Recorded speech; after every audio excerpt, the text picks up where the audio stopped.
Shalom, haleluya. Berita penting yang harus saya sampaikan adalah saya turut berbelasungkawa atas kepergian Bapak Yusuf Roni. Beliau adalah pendeta besar, panutan ketika orang-orang awal-awal Muslim masuk Kristen. Adalah dia termasuk tokoh besar. Saya mau membacakan firman Tuhan Ibrani 11 ayat 27 sampai 29. Karena iman, maka ia telah meninggalkan Mesir dengan tidak takut akan murka raja. Ia bertahan sama seperti ia melihat apa yang tidak kelihatan. Karena iman, maka ia mengadakan Paskah dan memercikan darah, supaya pembinasa anak-anak sulung jangan menyentuh mereka. Karena iman, maka mereka telah melintasi Laut Merah, sama seperti melintasi tanah kering, sedangkan orang-orang Mesir tenggelam ketika mereka mencobanya juga. Kepergian Yusuf Roni, seseorang yang telah menjadi hebat di hadapan Allah, tidak ditentukan oleh sesuatu di luar dirinya, tetapi apa yang ada di dalam dirinya. Sikap hati dan pikirannya terhadap Allah, sesama dan dirinya. Sikap hati dan pikiran ditentukan oleh iman kita. Dalam kitab Ibrani pasal 11 didaftarkan nama-nama para orang-orang hebat yang karena iman mereka melakukan hal-hal hebat bagi Allah dan sesama. Bahkan mereka rela menderita dan mati di bun-bun. Di antara para tokoh itu adalah Musa, yang rela berkorban demi imannya juga. Termasuk adalah Yusuf Roni. Dia berani dan rela berbicara lantang ketika zaman Soeharto. Dia dimasukkan penjara selama 5 tahun. Mungkin kalau saya ada sejaman dengan beliau, sama juga saya akan menghadapi hal yang sama. Yang perlu saya sorot adalah kematiannya sebagai tokoh besar. Namun kita lihat dulu video yang saya dapat.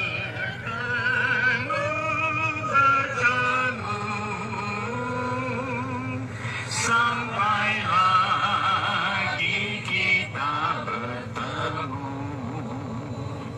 sampai bertemu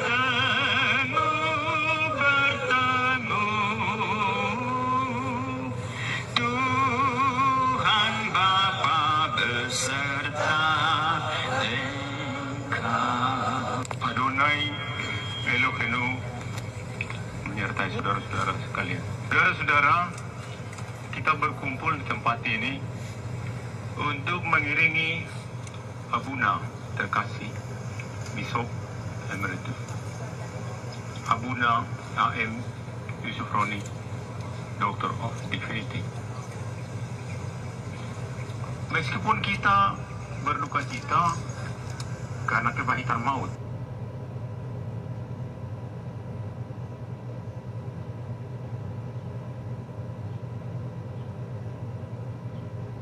Oh, kenapa berhenti? menjadi bagian hidup kita. Oh, Kristus senantiasa menaunginya, dan tubuh yang fana ini memang akan kembali kepada kefanaan yang berasal dari tanah, kembali pada tanah. Bagaimana firman Tuhan di dalam Kejadian. Sebelum kemudian, tempat ini adalah tempat peristirahatan sementara untuk Abuna, menunggu Yesus datang kembali membangkitkannya dan membawanya di awan yang terbang. Abuna Yesus Roni, Engkau telah menyelesaikan pertandinganmu di bumi, pertandingan yang diberikan Kristus di dalam kasih karunia-Nya, di dalam pelayananmu. Dan oleh karena itu, kami akan kembalikan Engkau, karena pelayananmu sudah berakhir. Engkau berasal dari tanah dan akan kembali kepada tanah. Menakutkan hatiku, tetap tenang teduh, nanti aku tiba di rumah surga yang akan gigiku dihantarnya. Rasakan di rumah surga yang akan. Ya, saya hanya mendapat video ini dari Instagram, lalu saya ambil. Sebenarnya dari kemarin saya mau mengucapkan belasungkawa itu kepada keluarga yang ditinggalkannya, dan lebih daripada itu beliau sudah memberikan jasa pengorbanan dan keberanian bersikap karena iman dan percayanya kepada Yesus Kristus. Beliau adalah tokoh dan orang terpandang. Beliau lahir di Palembang sebagai tokoh ningrat dan orang yang berjasa di dalam menyampaikan khutbah-khutbah yang begitu luar biasa. Tetapi itulah, saudara-saudara, setiap tokoh yang dianiaya itu akan berakibat kepada orang yang melakukan penganiayaan dia kepada karena imannya itu. Sama seperti Musa lahir dari pemimpin dan keluarga yang taat kepada Tuhan dan percaya kepada Tuhan yang benar. Walaupun orang tuanya Islam dan keluarganya Islam, tetapi dia adalah orang yang keluarga yang baik. Bahkan Musa disembunyikan selama 3 bulan oleh orang tuanya karena mereka melihat bahwa anak itu elok rupanya dan ganteng, sementara Firaun mencari anak Israel agar anak-anak itu harus dihabisin. Karena apa? Karena diramalkan bahwa kerajaan Firaun itu akan roboh karena kekuasaan dan dihancurkan oleh orang Israel. Itulah sebabnya mereka takut dengan orang Yahudi, orang Israel itu. Mereka sudah menjajah lebih dari 400 tahun. Firaun menjajah bangsa Israel. Sampai muncul tokoh Musa ini. 40 tahun umurnya. Dia dibesarkan di dalam kekuasaan Firaun. Tetapi setelah umur 40 tahun dia meninggalkan istana itu, dan dia lebih memilih berjuang membebaskan bangsa Israel dari penjajahan Firaun dan orang-orang Mesir. Saya umur 40 tahun berada di dalam pengawasan dan kekuatan ajaran Arab itu. Tapi puji Tuhan saya bisa melepaskan diri dari belenggu yang memberatkan hidup saya. Demikian juga Yusuf Roni, umur 40 tahun dia bertobat meninggalkan agama yang penuh dengan tekanan dan ancaman. Karena kalau tidak melakukan kegiatan 5 kali sehari itu, maka Anda akan dipersalahkan Anda akan tertekan karena dosa, meninggalkan kewajiban yang 5 itu. Dan luar biasa saya tinggalkan itu. Yusufroni lahir dalam kesukaran. Demikian juga Musa dalam Keluaran 1 ayat 11-16. Sebab itu pengawas-pengawas Rodi ditempatkan di atas mereka untuk menindas mereka dengan kerja paksa. Mereka harus mendirikan bagi Fir'aun kota-kota perbekalan, yaitu Piton dan Ramses. Tetapi makin ditindas, makin bertambah banyak dan berkembang mereka, sehingga orang-orang merasa takut kepada Israel itu. Lalu dengan kejam orang Mesir memaksa orang Israel bekerja dan memahitkan hidup mereka dengan pekerjaan yang berat, yaitu mengerjakan tanah liat dan batu bata dan berbagai-bagai pekerjaan di padang. Ya, segala pekerjaan yang dengan kejam dipaksakan orang Mesir kepada mereka itu. Raja Mesir juga memerintah kepada mereka bidan-bidan yang menolong perempuan Ibrani, seorang yang bernama Sifra, yang lain bernama Pua. Katanya, apabila kamu menolong perempuan Ibrani pada waktu bersalin, kamu harus memperhatikan waktu anak itu lahir. Jika anak laki-laki, kamu harus membunuhnya. Tetapi jika anak perempuan, bolehlah ia hidup. Orang-orang yang berani itu, yaitu laki-laki pemberani, mereka-mereka yang menentang, yang memberontak, yang tidak suka dengan kejahatan-kejahatan yang telah mereka lakukan, menekan hukum, membuat aturan-aturan, itu harus dilawan. Itu yang dilakukan oleh Musa. Demikian juga oleh Yusufroni. Dia berkhutbah dengan luar biasa. Dalam satu cerita bahwa Yusufroni kalau khutbah di gereja mana, orang menunggu dia, bahkan membawa kursi sendiri. Orang takut kalau tidak mendapat tempat untuk duduk mendengar khutbahnya Yusufroni. Demikian hebatnya ini Yusufroni, dan dia hidup dalam tekanan-tekanan yang luar biasa.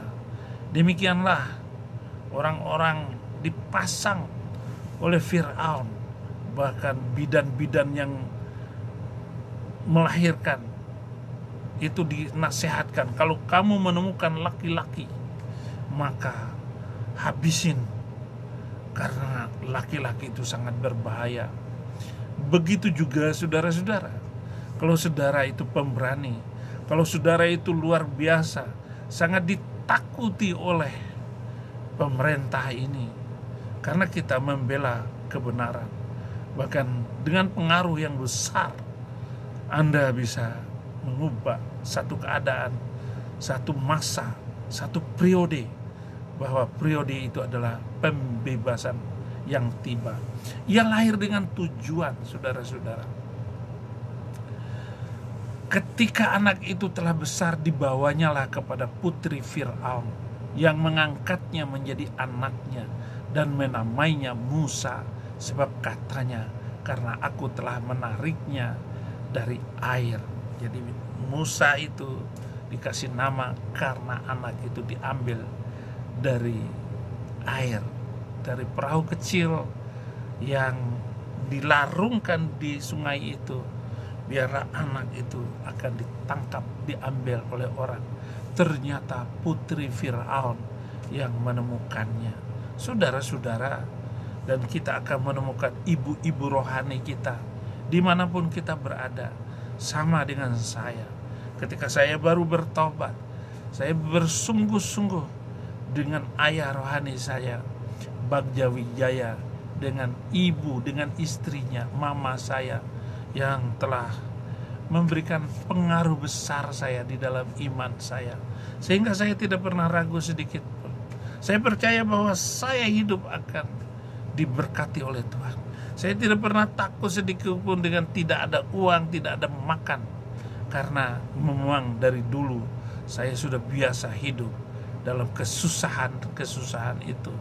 Bahkan saya sengaja susah untuk merasakan betapa banyak anak-anak yang seumur saya yang tidak mendapat kesempatan untuk kuliah dan untuk mendapatkan pendidikan tinggi di suatu perguruan tinggi.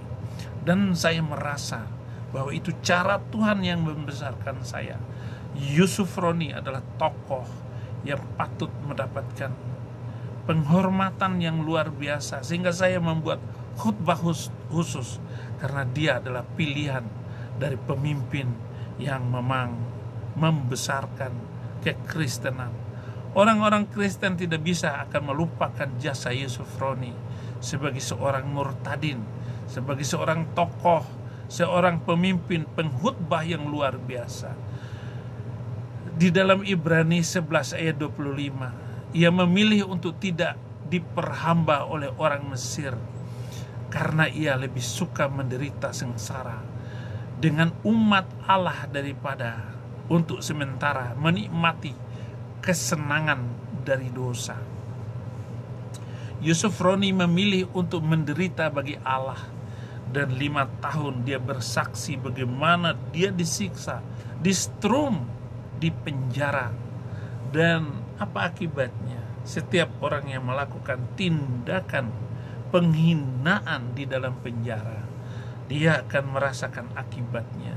Dan itu sudah saya buktikan, bahwa orang-orang, ada kepala KPLP yang menginjak muka saya, dia tendang muka saya dengan sepatunya sehingga saya terjengkang ke belakang.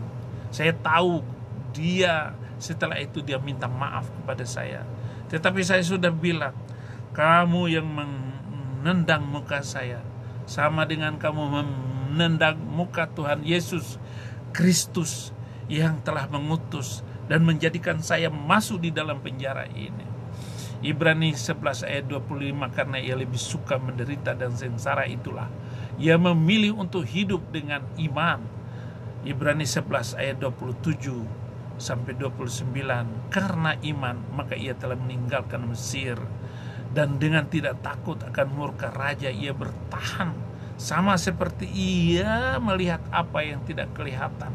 Jadi apa yang tidak kita lihat sekarang ini, Tuhan akan menjawabnya.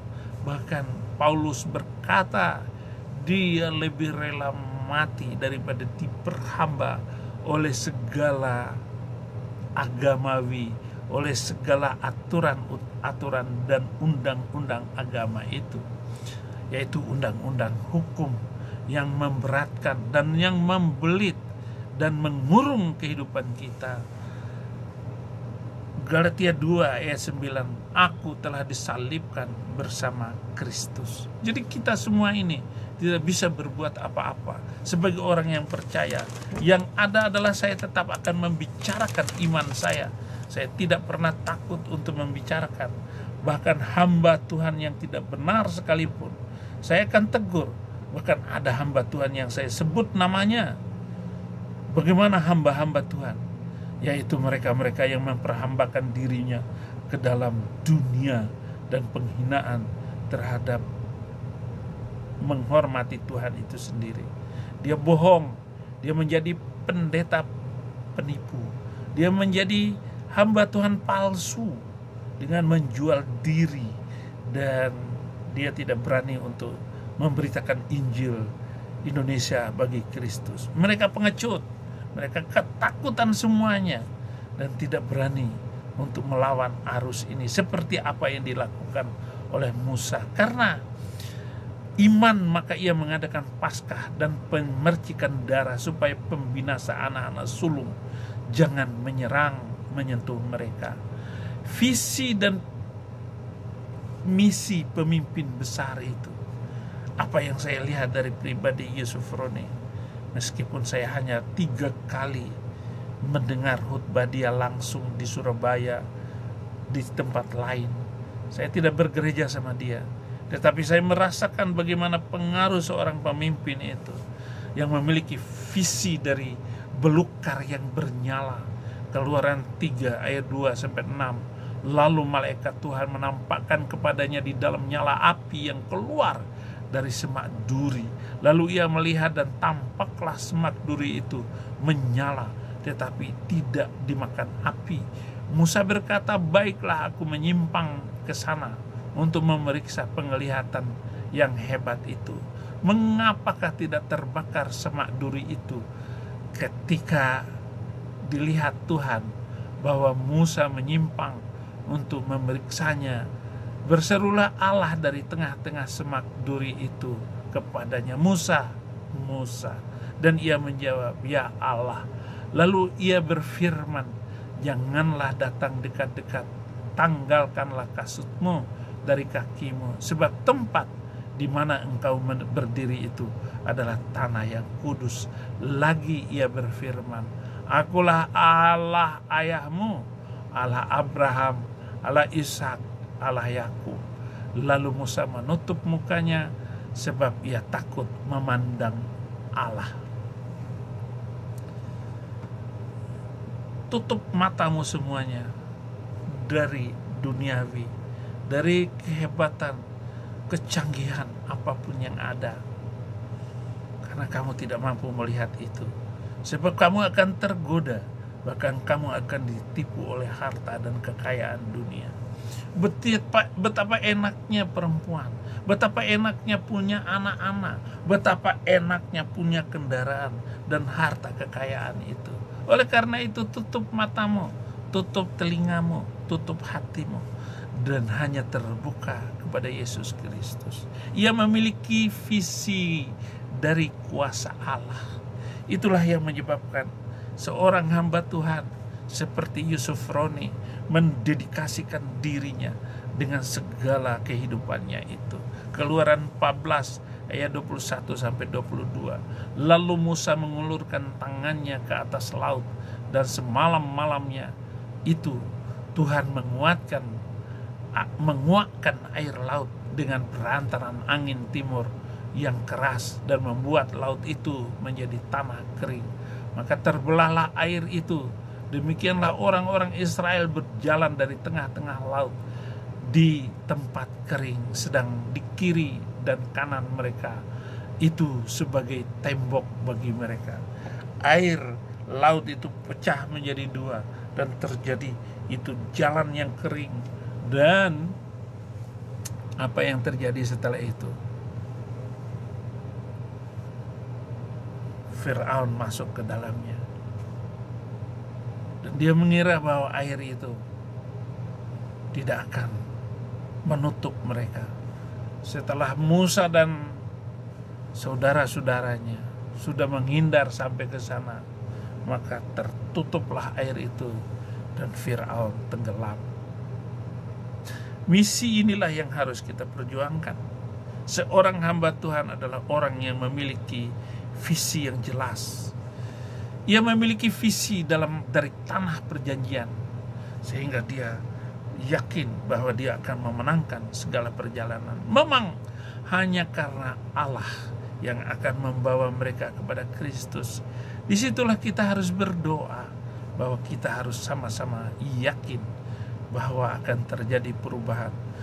Dan gereja-gereja di Indonesia ini akan tetap dimusuhi oleh Muslim. Mereka akan tetap membenci kekristenan sampai kapanpun. Dan syarat satu-satunya jalan itu adalah mempercepat proses pemulihan kedatangan Yesus Kristus, yaitu dengan memberitakan nama Yesus bagi mereka.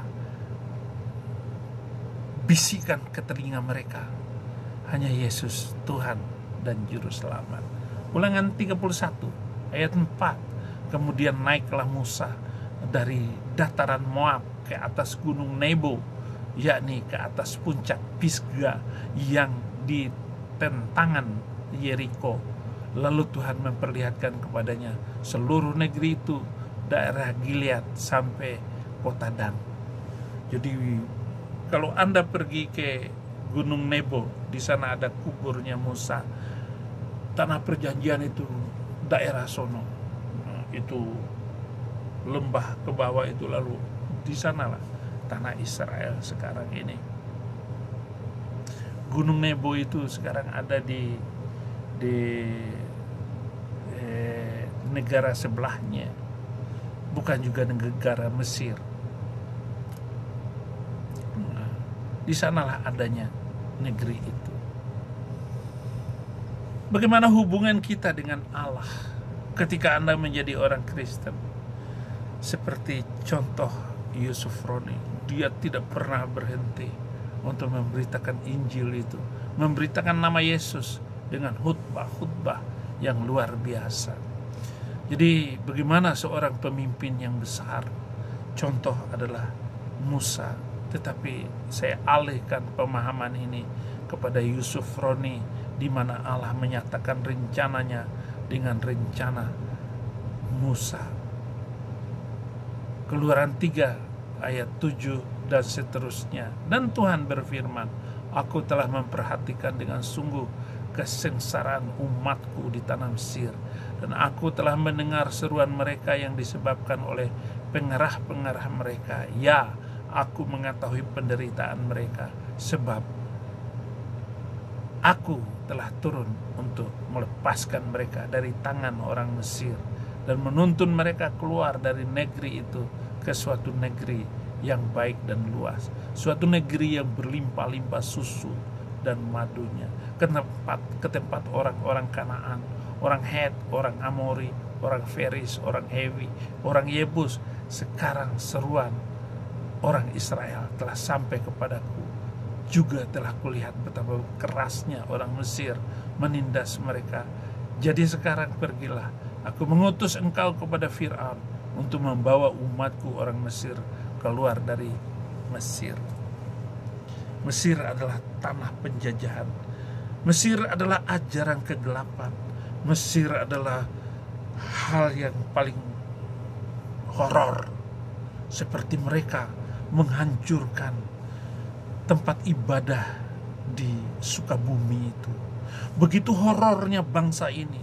Inilah yang sangat menakutkan itu, saudara-saudara.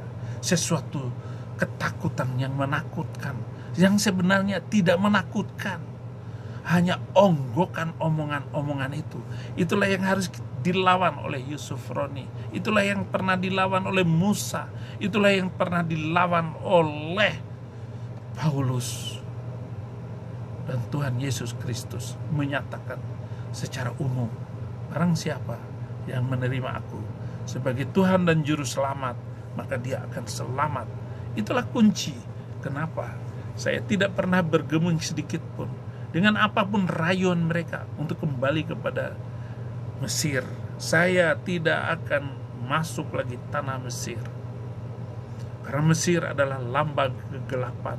Mesir itu harus dibongkar, karena Mesir adalah di mana manusia hidup dalam keenakan dan menjajah manusia lain dengan iman, dengan gaya, dengan budaya, bahkan dengan doa-doa pura-pura mereka itu. Itulah yang harus kita lawan, dan kita harus tetap menunjukkan hanya Yesus Tuhan dan Juru Selamat itu. Terima kasih saudara-saudara. Selamat jalan hamba Tuhan yang besar, Pak Yusuf Roni.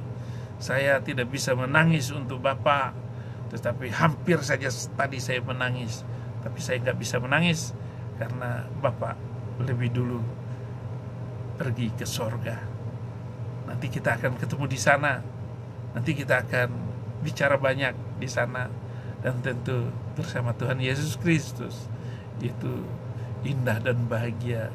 Satu tempat yang tidak pernah dirasakan, satu tempat yang tidak pernah dilihat oleh mata, yang tidak pernah dialami oleh hati, yang tidak pernah dialami oleh kita hari ini. Dan dia sudah istirahat, dia sudah enteng, dia tidak memikirkan lagi kesulitan-kesulitan dunia, harus makan ini, harus makan itu, harus berpakaian ini dan pakaian itu. Tentu saja seorang Kristen sudah dipakaikan baju, dipakaikan jas, bahkan dipakaikan sepatu. Yang paling menakutkan saya adalah kalau saya meninggal dalam keadaan Islam, saya harus dipakai kain pocong Dan ketika saya nanti ini, wah saya gak bisa bernapas.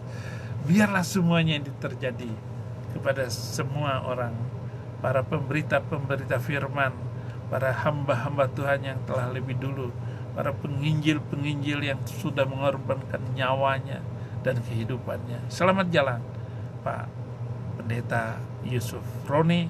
Tuhan Yesus memberkati dan menghibur keluarga yang ditinggal.